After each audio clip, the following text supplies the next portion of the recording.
Hello everyone, this is live Abbas. अगर अभी तक आपने मेरे यूट्यूब चैनल को सब्सक्राइब नहीं किया, सब्सक्राइब दिस यूट्यूब चैनल यार, press the bell icon to never miss any video from my side. और कल जो है इंडिया वर्सेस इंग्लैंड हुआ, उसको भी मैं थोड़ा बहुत कवर करूंगी, but this video is mainly going to be about Pakistan का squad. What is going to be for champions trophy 2025, क्योंकि जाहिर सी बात है चैंपियंस ट्रॉफी 2025 के लिए जो है, जिसे कहते हैं 8 टीम्स थी और उन 8 टीम्स में से 7 टीम्स ने जो है अपना स्क्वाड अनाउंस कर दिया है। Pakistan is the only one which is still left to announce its squad, although the deadline is in February, कि आप फरवरी में जाके जो है अपना स्क्वाड अनाउंस कर सकते हो। बट पाकिस्तान लग ऐसे रहा है कि कुछ दिनों में जो है अपना स्क्वाड अनाउंस करने वाला है। अब आप जिनको नहीं पता उनको पता ही होगा ऑब्वियसली, बाय द वे, कि चैंपियंस ट्रॉफी से पहले हमने एक ट्राई नेशन सीरीज खेलनी है। Will be having yet another opportunity जिसमें हम अपने एक्सपेरिमेंटेशन करके सारे चेक कर सकते हैं कि मतलब कौन कितने पानी में है and etcetera. So the thing is basically कि पाकिस्तान का स्क्वाड क्या होने वाला है, बिकॉज बहुत सारी खबरें आ रही थी। कहा यह जा रहा था कि उस्मान खान जो है उसको नहीं डाला जाएगा, इमामुल हक जो था अंडर कंसीडरेशन था बट अब उसको भी नहीं डाला जा रहा।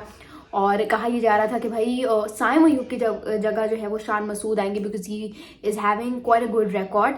तो कहा यह जा रहा था कि हाँ यार शान मसूद को लेकर आएंगे, लेकिन आज जो खबरें आई हैं उसके मुताबिक जो है साइम अयूब की जगह पे खुर्दिल शाह को जो है स्क्वाड में लाया जाएगा। अब ये तो मुझे पता था कि खुर्दिल आएगा, but I never knew this कि साइम अयूब की जगह एज एन रिप्लेसमेंट आएगा। कहा यह जा रहा है कि भाई खुर्दिल आएगा और फखर जमान के साथ जो ओपनिंग करेगा वो बाबर आजम का। आई डोंट अंडरस्टैंड कि ये ना पाकिस्तान क्रिकेट बोर्ड या पाकिस्तान कह सकते हो आप, एक ऐसे उस बच्चे की तरह क्लास में उस बच्चे की तरह एक्ट कर रहा होता है कि जैसे पेपर्स आने वाले होते हैं और बच्चा वो पैनिक बटन दबा देता है कि हाय हाय पेपर्स आने वाले हैं, मुझे सिलेबस नहीं आता, मुझे ये करना है, मुझे वो करना है। और फिर जब रिजल्ट आता है तो जो सबसे ज़्यादा पैनिक कर रहा होता है उसका सबसे बुरा रिजल्ट होता है। उसकी वजह ये होता है कि रिलैक्सेशन जो होती है ना वो एग्जिस्ट ही नहीं करती पाकिस्तान में। भाई अब सीधी सीधी बात थी, साइम अयूब अगर इंजर हो गया तो उसकी जगह यू हैड 3 ऑप्शंस। आप इधर इमामुल हक को लेकर आ सकते थे, इधर अब्दुल्ला शफीक को लेकर आ सकते थे, या you could have gone with Shan Masood. Shan Masood एक तो उनका कॉन्फिडेंस बहुत हुआ हुआ है इस टाइम पे, उसके अलावा he is having a good listing average, ठीक है। और अब्दुल्ला शफीक का मैं इसलिए कह रही हूँ, I don't know why not anyone is talking about Abdullah Shafique. क्यों बात नहीं कर रहे उसके बारे में? 2023 वर्ल्ड कप उठा के देख लो, he was among the top batters. I feel like Mohammad Rizwan के साथ आ रहा था उसका नाम, फखर जमान के साथ he was performing really well in 2023 ODI जो वर्ल्ड कप हुआ था। 300 प्लस उसके रन थे, 350 प्लस रन थे और काफी जबरदस्त उसकी एवरेज भी थी। उसको आप उसके बारे में कोई पता नहीं क्यों बात नहीं कर रहा। अब अगर आप कह रहे हो कि फॉर्म नहीं, क्यों फॉर्म नहीं है? उसके बाद से जो 1 साल है आपने ब्रेक ले लिया, right? You were on a break, ठीक है, 1 साल के लिए ओडीआई क्रिकेट से। और फिर जब रिज्यूम हुई ओडीआई क्रिकेट तो although he failed in south Africa series, but he really perform very well in Australia वाली सीरीज। तो फिर अब्दुल्ला शफीक के बारे में क्यों नहीं बात कर रहे हो? इमामुल हक ठीक है, आप कह सकते हो घर का शेर है, लेकिन यार ये सीरीज भी तो, ये जो टूर्नामेंट है ये भी तो घर में ही होना है। And more over Imamul Haq is a very consistent batter, a very consistent batter. I don't know why Imamul Haq को इतना क्यों उसको किया जाता है बेचारे को, बट आई फील लाइक वो जो एक पिलर होता है ना ओपनिंग स्लॉट का, वो Imamul Haq acts as a pillar for Pakistan cricket team. What do you guys have to say, मुझे कमेंट्स में जरूर बताना। बाबर आजम को ठीक है, people are very excited to see Babar Azam opening with Fakhar Zaman, and they are excited enough के यार 2022 वाली एक ग्लिम्स देखने को मिलेगी। Let me tell you what, हमेशा बाबर आजम क्यों कुर्बानी दे? Like why every time Babar Azam? If you talk about him in test cricket, तो जब वो नंबर 4 पे बैटिंग करता था बाबर आजम, तो उसकी बैटिंग एवरेज होती थी सिर्फ 51 की। एंड जब आप उसको नंबर 3 पर लेकर आए, so his batting average dropped to 27 from 51। Same goes for him in the one day international cricket. अब वनडे इंटरनेशनल्स में जब आप बात करते हो उसकी, तो his batting average while batting at number 3 वो 60, और जब आप उसको ओपनिंग करवाओगे तो that is just an average of 13। तो फिर अगर आप उसके साथ बार बार इसे, एक तो बेचारे की वैसे ही फॉर्म नहीं लगी, ऊपर से आप उसी के साथ एक्सपेरिमेंट करोगे, तो फिर what do you expect from him? मतलब ठीक है, बड़ा बैटर है, he should be flexible but not every time, okay? So I feel like इस तरह से नहीं होना चाहिए था, और वो भी तब जब आपके पास इतने सारे ऑप्शन थे। एक साइम अयूब है, अगर ठीक है इंजर हो गया है तो वो फॉर्चून की बात होती है, वो किस्मत की बात होती है। अब हो गया तो हो गया है, बट इतना पैनिक करने की क्या जरूरत है? जैसे पहले कभी इंजरी नहीं देखी किसी आपने बड़े खिलाड़ी की, हद हो गई है।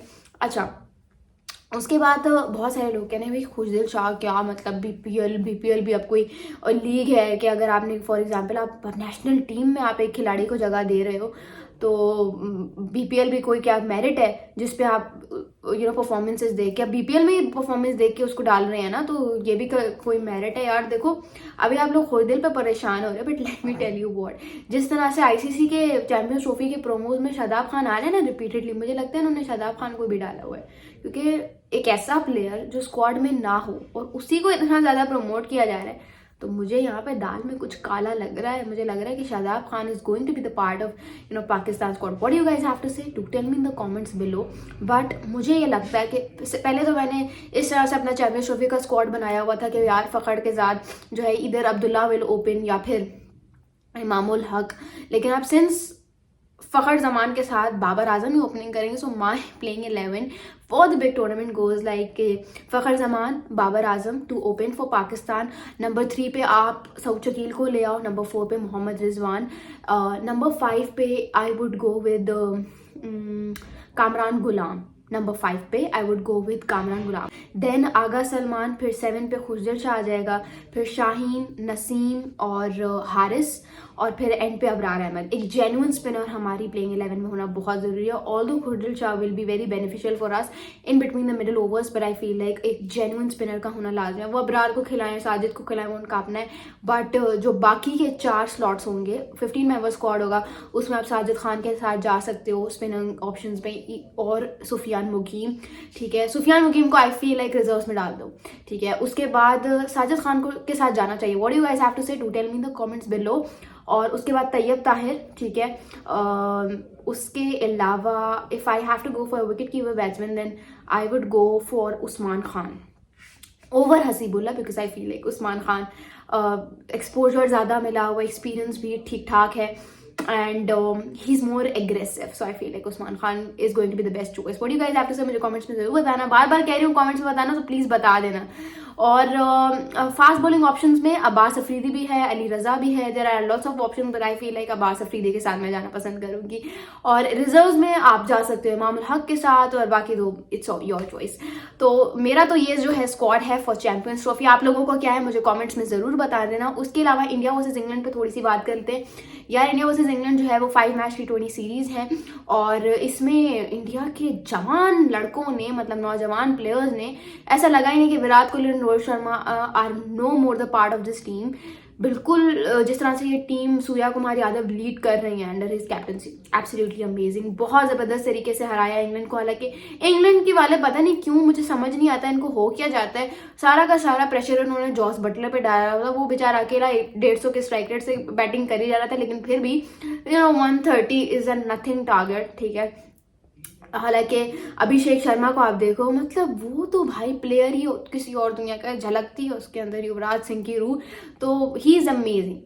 अभिषेक Sharma absolutely amazing, and I feel like the highlight of his innings have to be वो जो उसने कंसेक्यूटिव 6 मारे थे मार्क वुड को, वो भी 150 प्लस वाली डिलीवरीज पे, that was highlight of the day. What you guys have to say, मुझे कमेंट्स में जरूर बताना यार। वरुण चक्रवर्ती का नाम मैं बहुत सुन रही हूँ, वरुण चक्रवर्ती ये, वरुण चक्रवर्ती हो, but I don't know why no one talks about Arshdeep Singh, a very underrated dog, a very underrated dog. मतलब I have to say the way he has evolved himself as a bowler, maturity, everything clicks right for him, not just with the new ball but with the old ball as well. He's amazing. मतलब he's gonna, अगर आप बात करो कि यार India के लिए सबसे ज्यादा T20 विकेट्स किसके पास है, इट्स अर्शदीप सिंह।